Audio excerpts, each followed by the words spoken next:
नमस्कार, राम गुलाम online classes में आपका स्वागत है।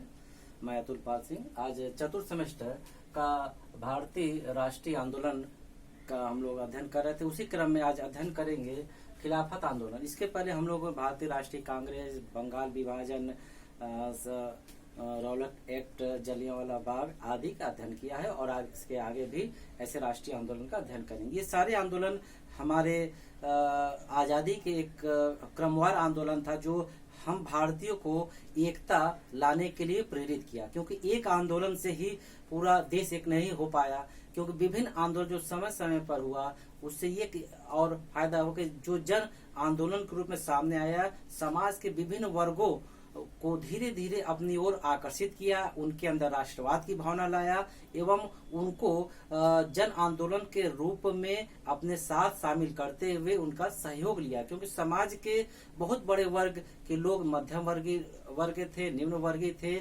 जो इसके पहले जन जागरण जो प्रारंभ हुआ था, समाज सुधार आंदोलन, उसके अंतर्गत उनके अंदर राष्ट्रवाद की भावना को जागृत किया गया।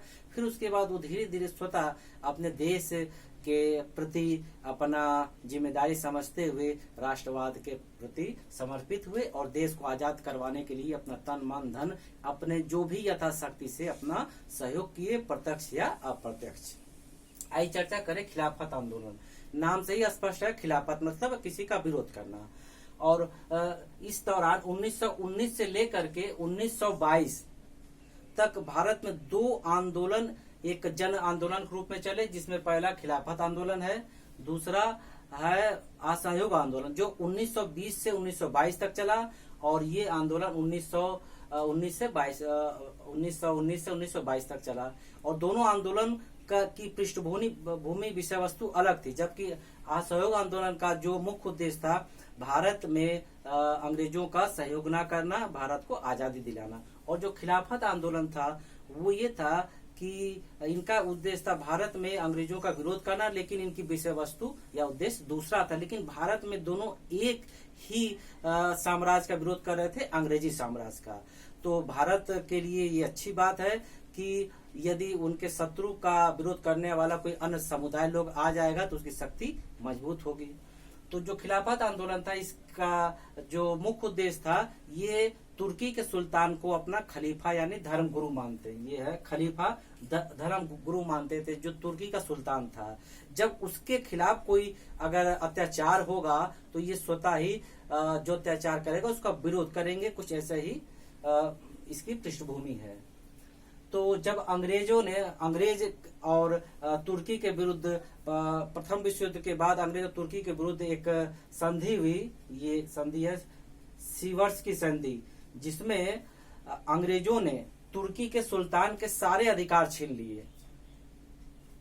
प्रथम विश्व युद्ध के बाद अंग्रेज और तुर्की के बीच एक सीवर्स की संधि हुई, जिसमें अंग्रेजों ने तुर्की के सभी अधिकार छीन लिए, जिसके कारण वो जो साम्राज्य वहां का था वो एकदम कमजोर हो गया। जब किसी भी राष्ट्र का या किसी राजा का सारी शक्तियां छीन ली जाएंगी, अधिकार छीन लिया जाएगा, तो वो निर्बल हो जाएगा, कमजोर हो जाएगा।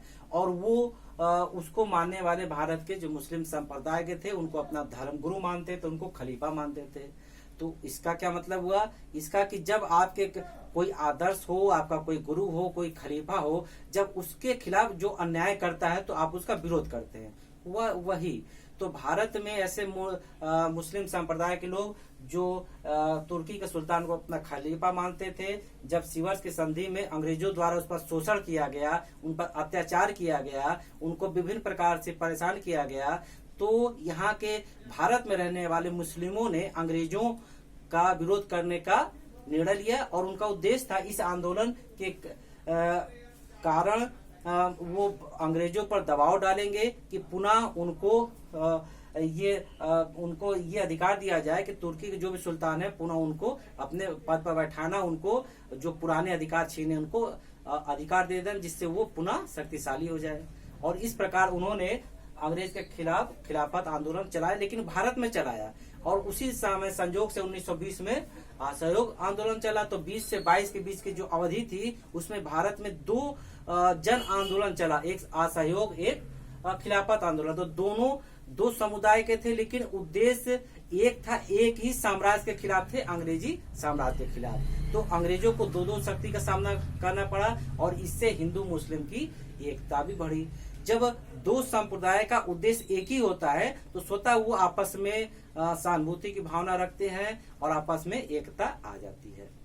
इस प्रकार भारत में जो खिलाफत आंदोलन के सक्रिय सदस्य के रूप में माने जाते हैं वो है मोहम्मद अली और शौकत अली और अबुल कलाम आजाद। और इनको जो मोहम्मद अली है और शौकत अली है, इनको अली बंधु के भी नाम से जाना जाता है। कभी प्रश्न आ जाए कि खिलाफत आंदोलन के संस्थापक या इनके मुख्य सदस्य कौन थे, अगर अली बंधु आए तो इन दोनों का नाम आता है कि मोहम्मद अली और शौकत अली। खलीफा का मतलब धर्मगुरु। जो मुस्लिम थे वो तुर्की के सुल्तान को अपना धर्म गुरु मानते थे, खलीफा मानते थे, और तुर्की के सुल्तान के विरुद्ध जब ऐसा व्यवहार हुआ तो भारत में उनका विरोध करने के लिए एकजुट हुए। और अबुल कलाम आजाद जो थे, उन्होंने भारत में जन जागरण के लिए, मुस्लिम संप्रदाय में राष्ट्रवाद उत्पन्न करने के लिए, अंग्रेजों के विरुद्ध होने के लिए अपने लेखनी के माध्यम से, अपने पत्र के माध्यम से लोगों को जागृत किया। क्योंकि बहुत से ऐसे भी समुदाय के लोग थे जो इस आंदोलन से डायरेक्ट प्रत्यक्ष नहीं जुड़ पा रहे थे। जब नहीं जुड़ पा रहे थे तो उन तक अपनी बात कैसे पहुंचाया जाए, उन तक बात पहुंचाने के लिए उन्होंने पत्र का माध्यम लिया। तो उन्होंने दो पत्रिका निकाली, अल हिलाल और कामरेड। कभी कभी प्रश्न बन के ये परीक्षा उपयोगी आ जाता है कि अल हिलाल के संपादक या लेखक कौन थे, तो अबुल कलाम आजाद, और कामरेड के अबुल कलाम आजाद। तो इस प्रकार इस पत्र के माध्यम से इन्होंने जन जागरण किया और लोगों को ये बताया कि समाज में जो शोषण है या समाज में जो अत्याचार हो रहा है, जो समाज में हम मुस्लिम संप्रदाय पिछड़े हैं, हमारे धर्म गुरु के खिलाफ जो ये अत्याचार हुआ, शोषण हुआ, इसलिए हुआ कि हम एक नहीं है। यदि हम एक होंगे, हमारे जो भी धर्म गुरु या आदर्श के खिलाफ कोई भी शोषण करेगा तो हम मिल करके उसका विरोध करेंगे। और विरोध के लिए उन्होंने खिलाफत आंदोलन करने का निर्णय लिया। तो 1919 से 1922 तक चला खिलाफत आंदोलन, जो विभिन्न प्रकार से इन्होंने अंग्रेजों की नीतियों का विरोध किया। और इनके विरोध करने का तरीका जो असहयोग आंदोलन का सत्य अहिंसा था, यानी बिना हिंसा किए हुए सत्य के माध्यम पर चलना। तो इस प्रकार इन्होंने ये नीति अपना के अंग्रेजों का विरोध किया, सत्याग्रह किया, यानी कि जो कि अहिंसा किए बिना अपने बात को पूरा करना, विभिन्न तरीके से, जैसे हड़ताल है, भूख हड़ताल है, धरना आदि माध्यम से बिना हिंसा करे। तो इस प्रकार भारत में जो खिलाफत आंदोलन था वो असहयोग आंदोलन की जो कार अवधि थी वो 1920 से 1922 के बीच में आपस में मेल खाती थी। और इस बीच जो अंग्रेजों का विरोध हुआ वो असहयोग आंदोलन के रूप में भी हुआ और खिलाफत आंदोलन के रूप में हुआ। इस प्रकार भारतीय जो हिंदू मुस्लिम में आपसी में कुछ एकता का अभाव था वो इस आंदोलन के अंतर्गत आपस में वो कुछ निकट आए और आपस में एकता बढ़ी। जब मुस्तफा कमाल पाशा 1924 में तुर्की के सुल्तान बने तो उन्होंने एक ये पद था खलीफा एक पद था। जब 1924 में मुस्तफा कमाल पाशा ने खलीफा के पद को समाप्त कर दिया, जब पद ही समाप्त हो गया, जो उनके आदर्श थे उस पद पर, तो जो मुस्लिम आंदोलन था स्वतः ही ठंडा पड़ गया और धीरे धीरे आंदोलन समाप्त हो गया। क्योंकि जब वो पद ही नहीं रहा, जब उनके कोई आदर्श का जो धर्म गुरु पद कहलाने वाला नहीं रहा, तो वो आंदोलन किसके लिए करते। इस प्रकार धीरे धीरे आंदोलन समाप्त हो गया। तो ये प्रश्न बनता है कि खिलाफत आंदोलन किस कारण समाप्त हो गया। तो जब मुस्तफा कमाल पाशा 1924 में तुर्की का सुल्तान बना और सुल्तान बनने के बाद उन्होंने खलीफा पद यानी धर्मगुरु का पद जो तुर्की में था उसको समाप्त कर दिया। जब तुर्की में समाप्त कर दिया तो जो भारतीय मुसलमान थे उनका जो एक उद्देश्य था कि अपने खलीफा या तुर्की के सुल्तान को पुनः खलीफा के पद पर अधिकार पूरा दिलाना एवं बैठाना। वो अपने उद्देश्य को पूरा करने से पहले ही इस प्रकार की व्यवस्था के कारण उनका जो ये खिलाफत आंदोलन था उसको समाप्ति की ओर ले जाना पड़ा। इस प्रकार, और जब ऐसा हुआ तो भारत में मालाबार, भारत के दक्षिण में एक स्थान है मालाबार, वहां पर भीषण हत्याकांड हुआ। क्यों? क्योंकि जो ये क्षेत्र था मुस्लिम निर्धन बाहुल क्षेत्र था। इन क्षेत्रों में मुस्लिम निर्धन लोग अधिक रहते थे, जिन पर वहाँ के जो शक्तिशाली वर्ग थे, जमींदार थे और इस प्रकार के सेठ साहूकार थे, वो वहाँ के लोगों पर अत्याचार करते थे और मनमाना अपना टैक्स वसूली और अन्य प्रकार से शोषण करते थे।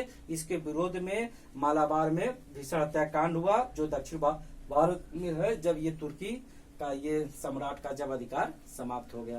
तो इस प्रकार हम देखते हैं कि खिलाफत आंदोलन जो भारत में कुछ समय के लिए चला, जो भारत मुस्लिम एकता को निकट लाया, पास लाया और भारत के राष्ट्रवाद में प्रत्यक्ष नहीं तो अप्रत्यक्ष ही सहयोग किया। इस प्रकार प्रश्न बनता है कि खिलाफत आंदोलन कब से कब चला? तो 1919 से 1922 ईस्वी तक चला। इसके संस्थापक रूप में किसे मानते हैं? तो अली बंधु को मानते हैं, मोहम्मद अली और शौकत अली को, और इसके अन्य सक्रिय सदस्य अबुल कलाम आजाद। अगला प्रश्न बनता है, अल हिलाल और कामरेड पत्रिका के संपादक या लेखक कौन थे? तो दोनों पत्रिका के संपादक या लेखक अबुल कलाम आजाद थे। और प्रश्न बनता है कि खिलाफत आंदोलन किस वजह से समाप्त हो गया? तो जब 1924 ईस्वी में मुस्तफा कमाल पाशा वहां के सुल्तान बने तुर्की के, तो उन्होंने खलीफा पद समाप्त कर दिया, जिसके कारण ये आंदोलन धीमा हो गया और समाप्त हो गया।